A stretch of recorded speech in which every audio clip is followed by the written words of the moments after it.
So if we were to seek out a really simple understanding that would allow us to not only solve a vast majority of the human dramas and conflicts that we go through, but also allow us to cultivate and embody more trust, more love, more compassion and understanding, what would that look like and what would that feel like?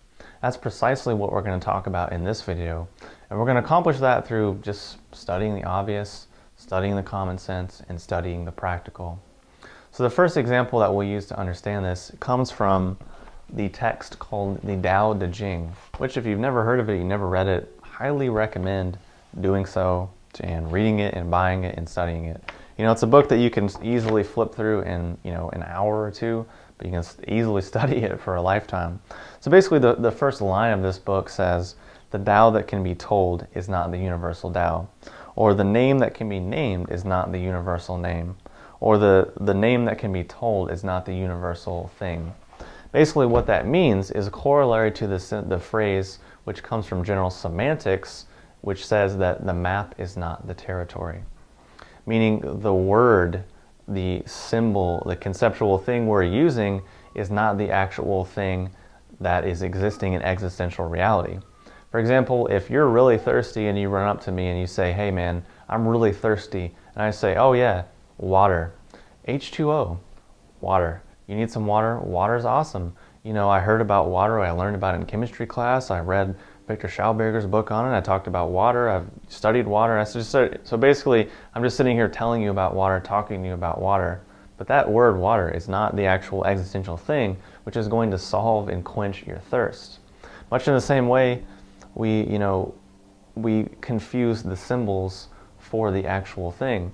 And again, to reference Enter the Dragon and to reference fundamental foundational Zen Buddhism, words are simply a finger pointing at the moon. And we so often confuse the finger for the actual thing.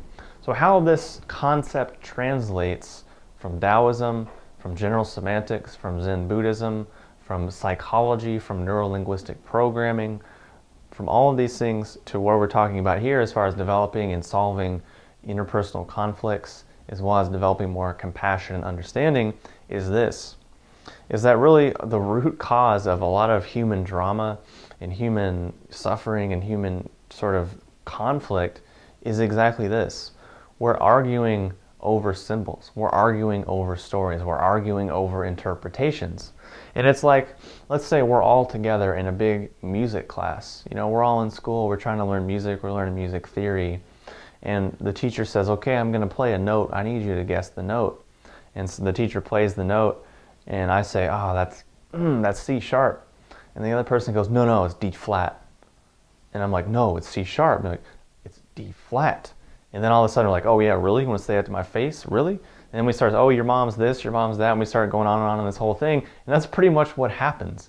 But really, in essence, C sharp and D flat is the same thing. An example and illustration, but what it's approximating us and getting us towards is understanding that in reality, we're all moving towards the same things: more happiness, less suffering. That's really what we all want. And our interpretations, our symbols, our words, our versions, our stories are ways of hoping to and hopefully accomplishing this.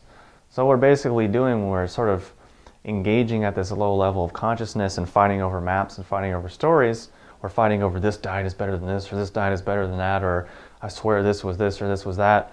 We get engaged in this because we think this symbolic reality is the actual thing, when in reality, in existential, somatic, touch, taste, smell, and feel reality, it's not the thing. Just like the word water is not the actual thing which nourishes and quenches the thirst.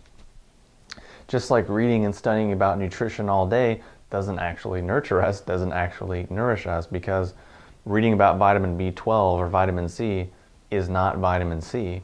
It's this conceptual thing which describes this thing, but it's not the actual thing. So hopefully that makes sense, and hopefully that ties all of these concepts in together. So basically what we've done is we've taken the foundational basis of the Tao Te Ching, foundational basis of general semantics and all of its offshoots. We've thus taken it and related it and applied it to our own lives to see and understand and apply how we can solve and let go of a lot of interpersonal conflict and drama, because we realize that we're just sort of all fighting over our own story and interpretation, which we are hoping is going to give us more happiness, more pleasure, and less suffering. So hopefully that's been helpful. If you have any questions or comments, post them below, and I'll talk to you soon.